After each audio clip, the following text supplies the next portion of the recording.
J'ai beaucoup aimé justement la première fois que l'héroïne se retrouve confrontée à sa sensation du vin et qu'elle se revoit petite au milieu de la nature. Dans le manga, c'est ça.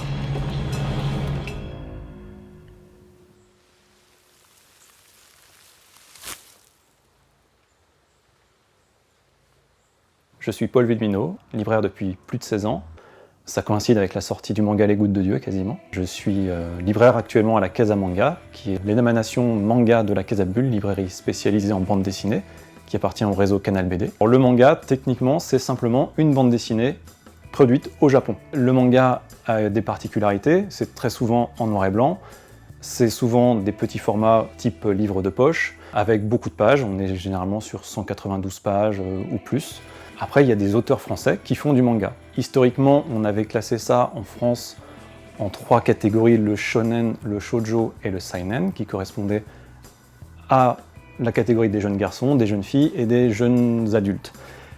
Ça ne veut plus rien dire. Maintenant, le manga, il y en a pour tous les goûts. J'avais déjà lu Les Gouttes de Dieu avant l'adaptation en série live. C'est un manga qui est porté sur la pédagogie. Ça fait partie d'une des caractéristiques du manga. On avait le cliché du manga violent d'action, mais en fait, au Japon, le manga est un médium comme un autre, qui sert aussi à apprendre des choses. Et Les Gouttes de Dieu, quand il est arrivé en France, a eu cette aura d'être un manga pour les adultes, sur le vin, qui ne s'adressait pas du tout à un lectorat classique de manga. Ce sont des vrais vignobles, des vraies étiquettes qui sont représentées, des vraies personnes qui sont citées. Et donc il y avait ce côté quasiment documentaire, qui était intéressant aussi pour un public qui s'attendait pas à voir un manga avec des super-héros, justement.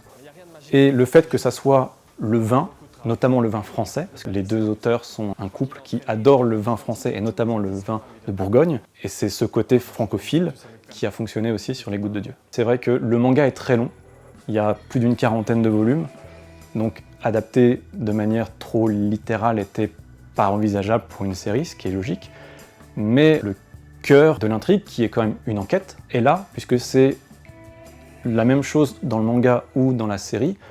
On a un personnage qui n'y connaît rien au vin, qui va apprendre, qui est doué parce que son éducation a fait qu'elle avait une facilité, mais qui va apprendre l'œnologie. C'est du coup bien adapté sur le format live action. Dans le manga, on ne s'étend pas sur un vocabulaire.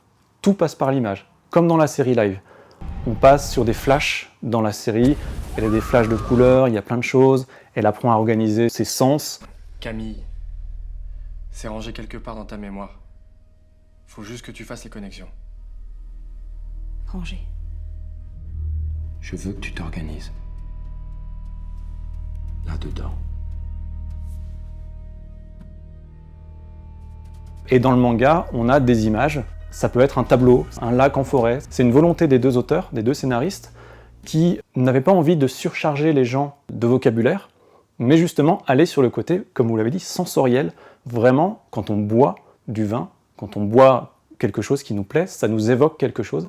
Après, le côté confrontation, ça c'est un ressort qui fonctionne déjà dans le manga, puisque c'est pareil, c'est un héritage qui est en compétition entre un spécialiste professionnel et un néophyte extrêmement doué. Un test. Quel test?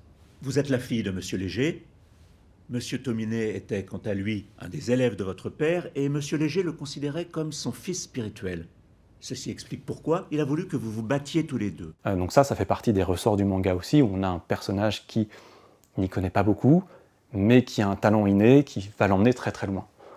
Après, le côté opposition, c'est nécessaire à l'intrigue, parce que si c'est juste on suit un personnage qui boit du vin juste pour boire du vin, on va s'ennuyer. L'adaptation va être appréciée parce que justement, le respect du vin, des vins est là, et puis on a une vraie tension dramatique, on a une bonne série, des bons acteurs, et ça marche bien.